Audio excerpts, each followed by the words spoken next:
All right. Hello, everybody. Welcome to this info session on the Poetry Out Loud program with our partners at the Idaho Commission on the Arts.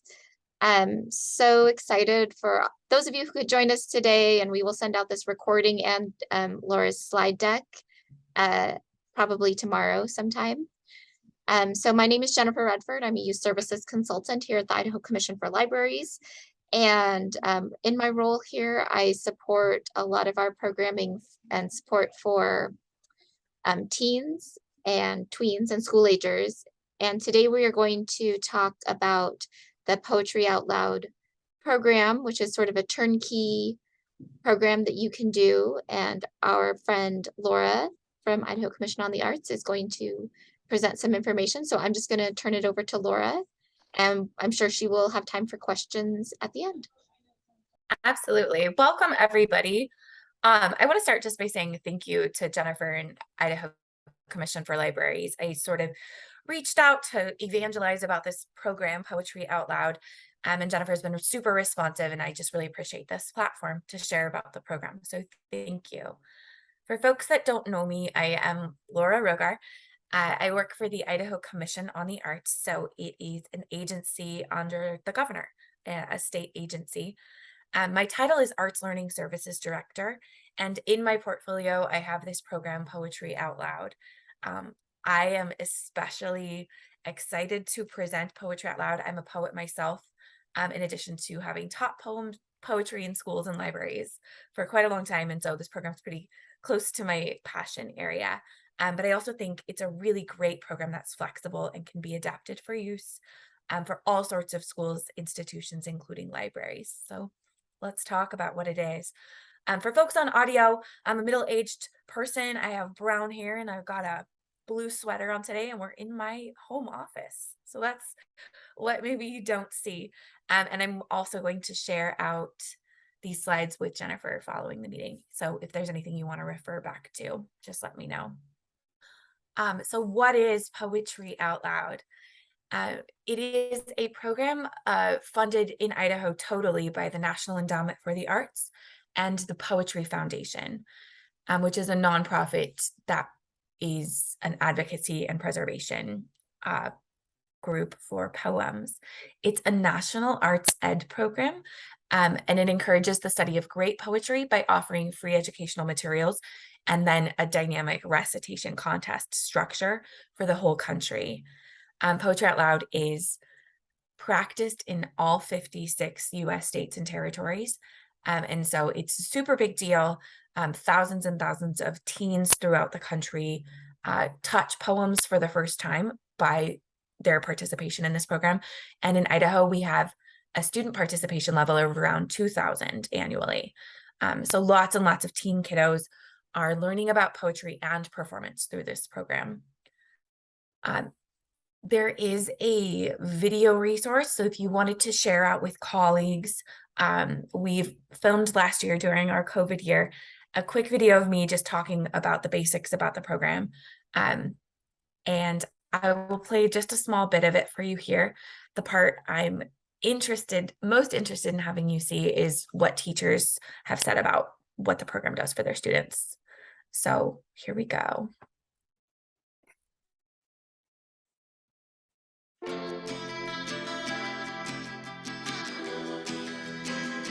Hey Idaho teachers! I want to tell you about Poetry Out Loud, a super fun poem recitation contest for high school students in Idaho. And if this program seems like a good fit, I hope you'll join us for the upcoming season. Poetry Out Loud is a program of the National Endowment for the Arts and the Poetry Foundation with participation from students all across the country. In Idaho, Poetry Out Loud is produced by the Idaho Commission on the Arts. Each school year, this program invites thousands of students, teachers, and librarians to deeply engage with poetry and performance. Students read and interpret a broad range of poems from classical to contemporary, and then they choose one to memorize and perform in a dynamic contest at their school or library. The winner of each institution-level contest is invited to the state final in Boise, and our Idaho champion goes on to Washington, D.C. to compete in the national final for prizes totaling $50,000 in cash awards and school stipends. It's a pretty big deal. Idaho teachers who participate in Poetry Out Loud return season after season because the program works for their students. Here's why. I love Poetry Out Loud because it exposes kids to great poetry recited by their peers. I love having them participate in the beauty and the fun of poetry. I love to see the dedication and time put into poetry from the students. They explore classic poetry, contemporary poetry, and ultimately fall in love with one poem that they get to step into and embody, commit by heart. And as I tell them, they get to keep a poem in their pocket. This program is completely free for participating schools, libraries, and homeschools. When you register, you'll receive curricular materials and dedicated support to create a program that fits your students. Poetry Out Loud can be adapted for use in person or online, and the scope and timing of your contest is completely up to you. We'd be thrilled to welcome your students to Poetry Out Loud. So we can talk about how you make it official if you'd like to bring Poetry Out Loud, but I want to give you a little bit more background about the program first. Historically, this program was a program constrained to 9th through 12th grade students, and it was only offered in schools, which left a lot of kiddos out. So the folks that coordinate Poetry Out Loud on the statewide level went to the NEA a couple years ago and said, what about libraries? What about like nonprofits that work with youth and poetry? Couldn't they also organize a contest? And so the answer was a big yes. I really love libraries being a host site for Poetry Out Loud because I think you genuinely touch teens that aren't hooked up with other high school resources and programming. I know homeschool families use library quite a lot to access resources and community, and this program might be a fit for you, for your constituents. Let's see if I can get my slides to move on. But why was Poetry Out Loud created? It's pretty unusual in terms of youth arts programming. We have a congressional earmark to run Poetry Out Loud, and we have really reliable funding stream in that regard. So it's not going to go away. And in that way, it's a pretty durable program in Idaho, which I love because it means we've now had 15 years of students coming through the program and reading classic and contemporary poetry in a pretty deep way. The program introduces students to poems, and it encourages them to kind of learn about the history of the poem and also learn about the contemporary situation that the poem arose within. It really helps students master public speaking skills and build self-confidence as they go from reading a poem to memorizing it to crafting a performance. The educational benefits for students have been studied last year in a student impact research study, and all around Poetry Out Loud was great for the kids that participated. They improved public speaking skills, they increased self-confidence and their social awareness, and then they also had knock-on effects for higher academic performance. And there's a link there to the study if you'd like to check it out. The benefit for schools, libraries, and other organizations that decide to host Poetry Out Loud are similarly great. The program can be sort of a positive visibility piece for your community. At the end, students gather together to have a contest of sorts, and that can be done virtually or in person. But it's a really cool program for the community to rally around. Parents love it. Other staff in library can come and cheer it on. It also kind of enhances folks' connection to the organization. So if you have teen patrons who have been coming in, checking out books for a long time, you already know that the right programming can really enhance their connection to your library, and Poetry Out Loud just might be that thing for you. Our teen participants just reliably report that they loved Poetry Out Loud and that it really kind of opened their eyes to what poems are and what they can do and be. We don't read poems very often. Even in the high school setting, the Common Core doesn't have like a huge presence for poetry. And some of us aren't comfortable with it, as adults that work with young people. We haven't maybe grown up reading poems or invested a lot in that as an adult. So this program is pretty cool because it curates an anthology of poems to start with. And then the person organizing and the team participants just kind of explore poems together. So here's our Idaho champion, Seth Hill from Rathdrum last year. And I asked him to let me know what the program meant to him. And he said, after 4 years of Poetry Out Loud, so that he has a deep school culture of having done it every year of high school, I've discovered a newfound love of poetry and the power of beautiful words upon the minds of an audience. So I liked that quote. It's both pieces. It's Seth reporting he kind of read poetry deeply and had a moving personal experience. And then also he brought his experience of the poem into a performance to share it with others. Pretty cool. The structure of Poetry Out Loud on the contest end is the same everywhere in the country. And here's how it works. It begins by a contest in your local institution. So your library says, hey, let's try this. You'll open it as a program for teen patrons. And the shape that takes is really individualized to your organization. And we at the Idaho Commission on the Arts are really up for chatting with you about what that could look like. And maybe at the end of this presentation, we can talk about that too. So you'll invite teens to explore the Poetry Out Loud anthology. They will pick a poem, craft it into a performance, and then have a contest in the library where they recite and are scored by judges. Now, the teen who wins at your institution has a chance to come to the state virtual semifinal. This should say semifinal. So they'll submit a video recitation, and we will have a panel of statewide judges who pick the top 12 kiddos in Idaho. The top 12 students will come to the state final in Boise in person. And the Idaho Commission on the Arts arranges for travel and per diem to handle meals and mileage, as well as the hotel stay for people who are kind of further out from Boise. And we will travel the student, one guardian, and the organizer of their contest. So it's a really good opportunity to converge, meet students from around the state, and give it their best shot to recite their poem. And then the winner of our state contest advances to the national final in Washington, D.C. It's a pretty fun, exciting event, and it's a pretty great resume item for the students who take it seriously. I'll pause there for questions if there are any.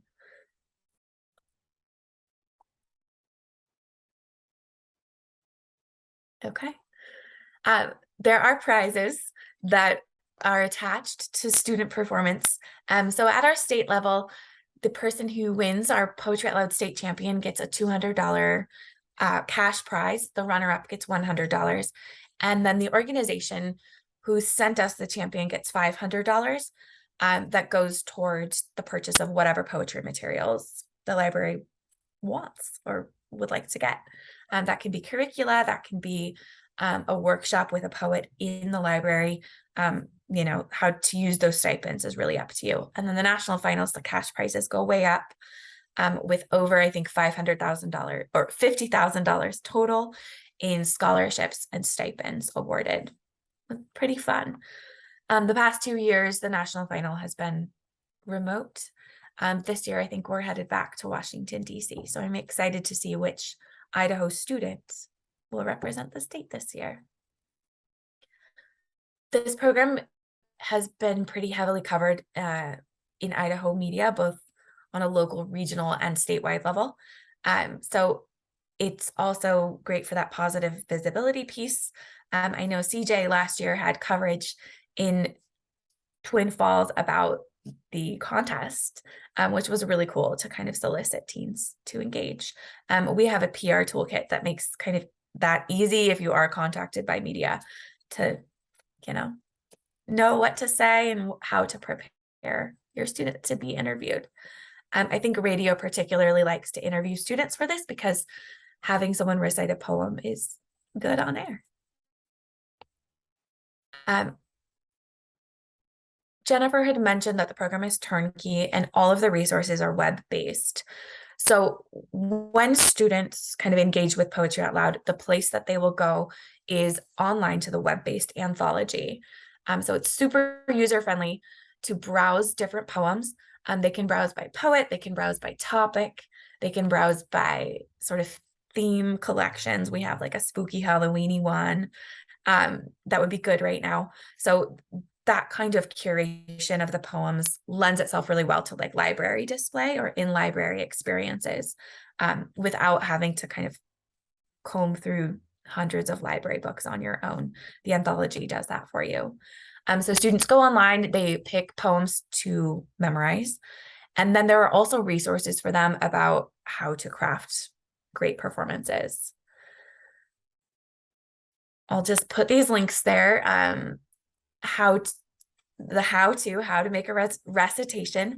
And then also there are links for helping students do peer review or peer response to workshop their recitations and make them great. There are also website tools for the contest organizer, including the organizer's guide, which has everything you need to know about the different components of putting together a contest. It seems onerous maybe at first, but truly there just needs to be an invitation made to teen patrons to participate. Some time put towards making sure they understand like what they need to do to participate in the contest, and then an invitation to folks in your community to judge. After that, it's just hosting the contest and celebrating everybody's great performance. And all of the guides for how to do that are there online. When we have students reciting and performing, there are accessibility concerns. And so we have developed some pretty extensive resources on how to accommodate students that use ASL, how to accommodate students that need captioning.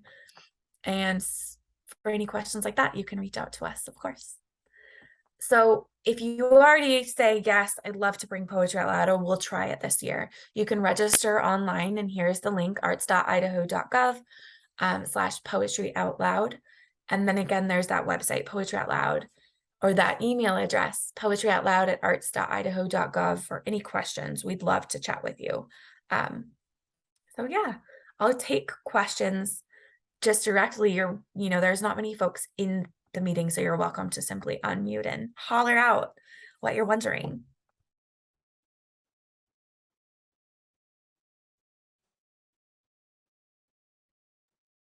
Laura, can you talk a little bit about the libraries that participated last year? Sure. The library that I know participated successfully was Middleton Public Library. I think nobody had a ton of teens knocking down their door. CJ can speak to this, I think, if he wants to, but I think everyone struggled with that recruitment piece, right? Middleton was successful because they had a couple teens they just knew would love this program. And so they sort of chose to bring the program in order to serve them. And they had a small contest, but it was really successful. And then they sent students to the state competitions, which was a really great learning experience for the students.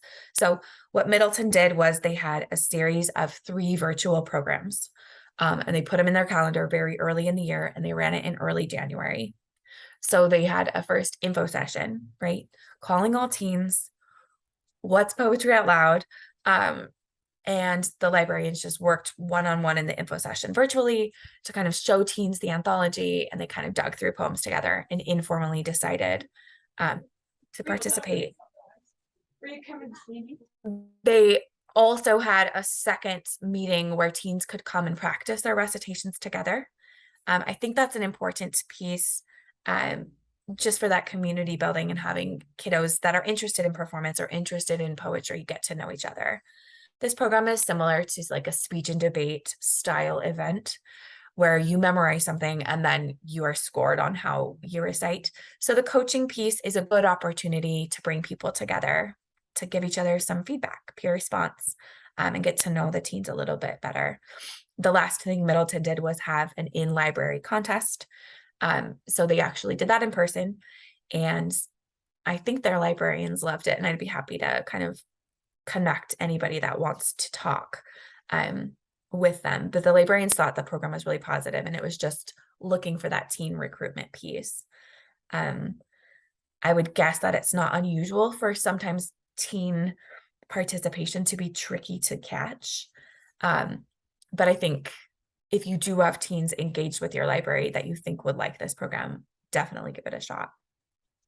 And I know for the official rules and contest, it is students who are in that 9th to 12th grade range. But if you wanted to get started with the kids at earlier ages, could they still go through the program and just not do the contest piece? It's such a good question, Jennifer. I love it. Yes, the answer is yes. And the answer is they even can have a contest.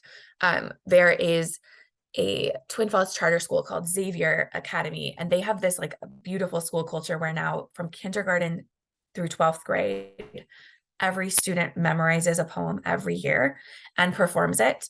So they have this like, 13-year experience of poetry in their school. The poem week doesn't take up like a ton of space in their curriculum, but it's really significant to the students that kind of memorize that poem in their pocket each year. Then by the time they've graduated, they've really kind of had a deep and broad experience of poetry. So it could absolutely be, a pre-K-12 endeavor for the library. It's just the piece of kids that can come to me at the state need to be in that 9th to 12th grade range. I had concerns from librarians when we opened the program to library about, what if someone's doubling up, like they participate at high school and then also come to us? And the answer is it just has not been a problem. And if there is a teenager in Idaho that loves poetry so much that they want to participate twice, I think we could just let that ride. Not a bad problem to have. Yeah. I loved the idea of reaching out to homeschooling families. I feel like I hear from a lot of libraries that they are serving these communities, and I know that a lot of them are doing things for kind of that upper elementary age for that group. So I like that this is maybe a tool that you could use to get the older teens in, because we know that once they get a driver's license, you never see them in the library. But if it was part of their homeschool experience, then maybe that would make it a little different. Absolutely. I would have librarians just check out that anthology online. It is geared towards teens. It's not, I don't think there's anything controversial on it, but also we all know we never kind of can guess sometimes what's going to spark the controversy. So that would be my only note of caution, is I wouldn't send that poetryoutloud.org anthology to like elementary aged kids. There might be another appropriate resource for them to memorize a poem. But yeah, for sure, they should be invited to if the library wants to go that direction. It's just a really, really fun and moving time when everyone gathers together and the children recite.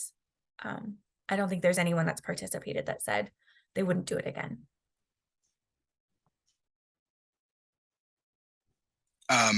Did you want me to talk about our recruitment issues from last year? Yeah, CJ, do you want to kind of share about how that went down? Because I think you gave it your all. Yeah, so I heard about the Poetry Out Loud program through, I'm not even quite sure where, I think it must have just come through a listserv or something.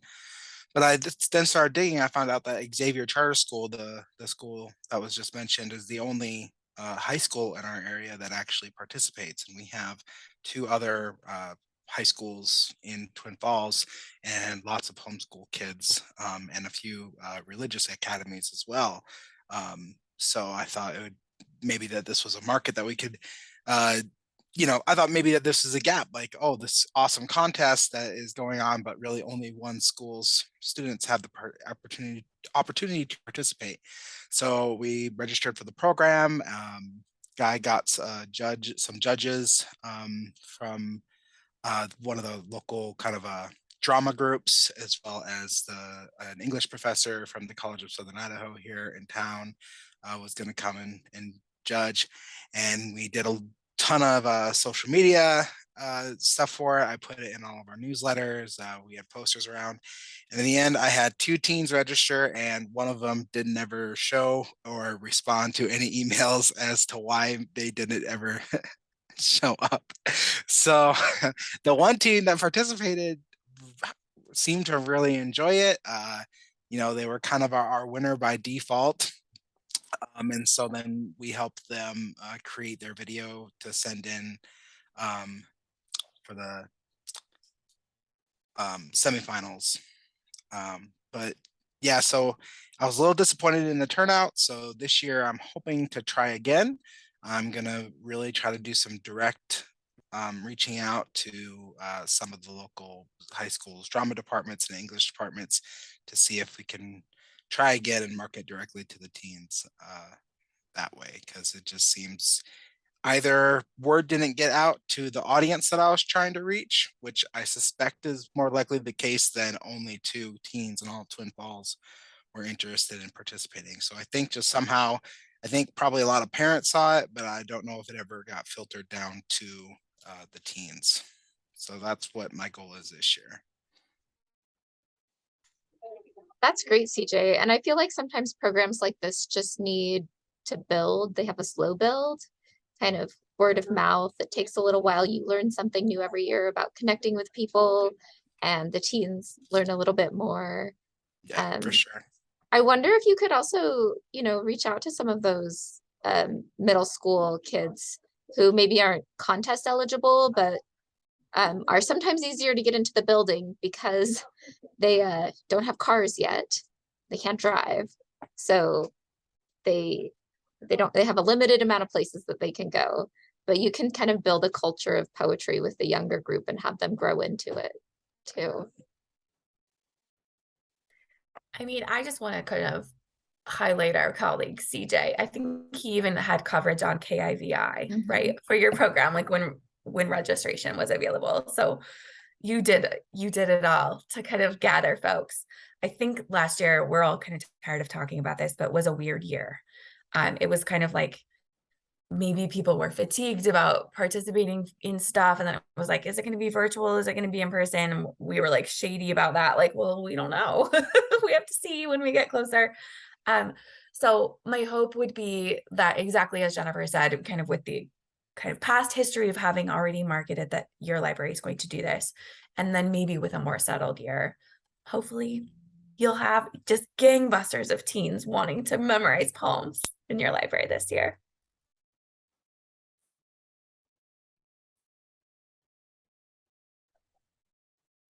Catherine or Irene, do either of you have a question for Laura?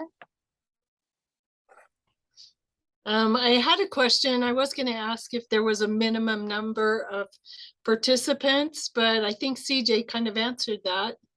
I can't really think of another one right up. Oh, yeah. How do you go about recruiting the judges, and do they have to be any certain profession, or just anybody out of the community?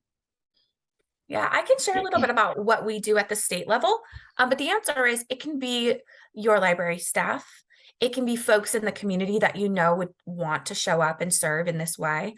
It's really up to your crew, like who your assets are. At this kind of statewide level, we try to get our artists from a variety of different disciplines. It's the easiest thing is to think of writers. I'm gonna show you who judged last year. It's easy to think of writers or poets or English professors, and those folks do have some expertise in the subject matter, but they don't necessarily have performance expertise.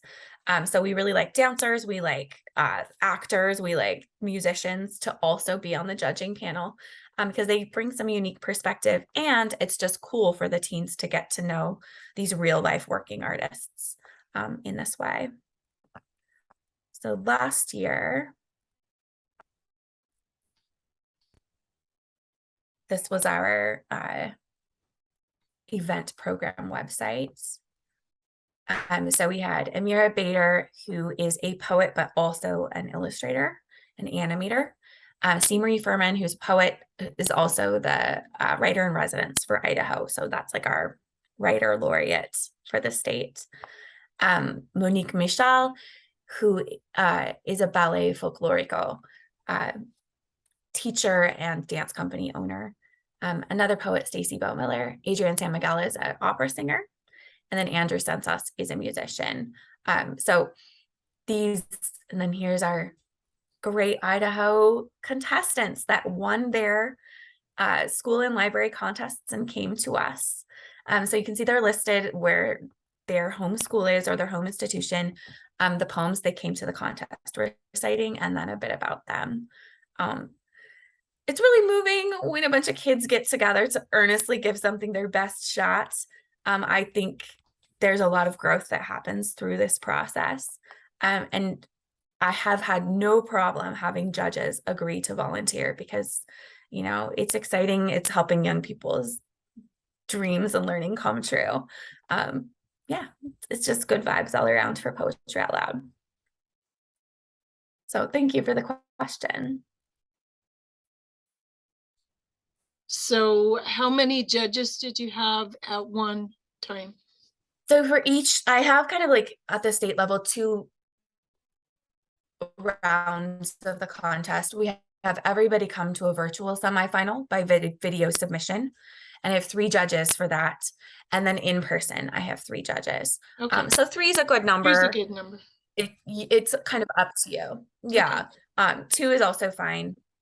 You just want to kind of, I don't know, there's not much controversy. So this is maybe like trying to solve a problem that doesn't exist, but you want to avoid the perception that someone's just like crowning kings willy-nilly. So having like a panel of judges seems good. Yeah. Then you also need a separate accuracy coach that's judge, right? If I remember. Yes. So there are a couple other roles. Usually the contest organizer is the person that does accuracy and prompting. So that's just, you'll look at the text of the poem as someone's reciting. And sometimes folks need a line supplied, so you can just give that to them, and then you can mark the page if there are little mistakes. The organizer's guide has all the little details on how that goes down. So yeah, so for the contest, minimum of like 3 folks, I'd say. Someone to do prompting and accuracy, and then at least 2 judges. More if you want, cookies if you want, right? You can kind of add on to whatever you think would best serve your community. And you know, we in libraries love to give away books. So maybe you could find a cool poetry book to gift to someone. Yeah, that would be a fantastic prize. Some schools also give away sort of privileges to their contest participants and winners. You know, they can perform their poem on the PA. There's schools recorded videos of their students and shared it out in their newsletter. So if library wanted to do something like that, it'd be totally available.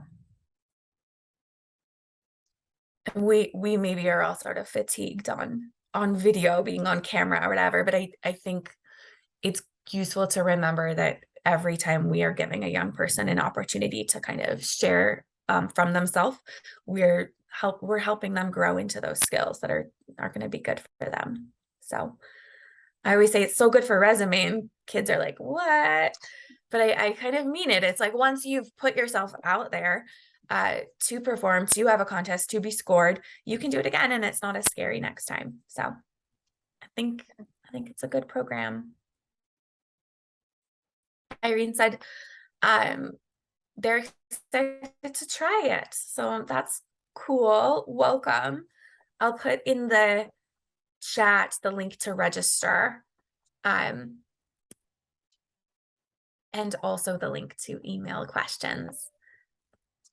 So we are real people. We are on email all day. It's our literal job to help everybody be successful with Poetry Out Loud. So we really welcome you to reach out anytime. And I'm sure that as folks get a little farther along in their planning processes, if they wanted to reach out to you, that you would be more than happy to answer an email, hop on a call. Absolutely. All of the above.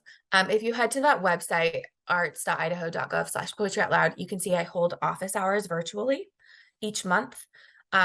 So if you wanted to come to that, you would be more than welcome. You just hop into Zoom and ask me your questions. But the other thing you can do is just call me cold anytime. And I love to chop it up about poetry out loud and kind of figure out how to make it work for your unique situation. All right, one last question for you, Laura. What's your favorite poem? Oh my gosh. So I was just thinking about this the other day. There's this 15th century poem by Sir Thomas Wyatt, who was like Anne Boleyn's lover. And I don't know if it's in the contest. Let's see if it is. But it's called They Flee From Me. And the whole poem is about deer running away. But it's, about a beloved that sort of scorns you. I think it's a funny poem in a way, and it's clever. And I like it. Let's see if.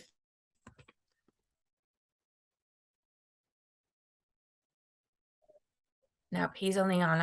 I find no peace for the contest. But also a good one. What's cool about this anthology in Poetry Out Loud is that there are poems from a super long time ago, and there are also poems written in 2022, and it's all fair game.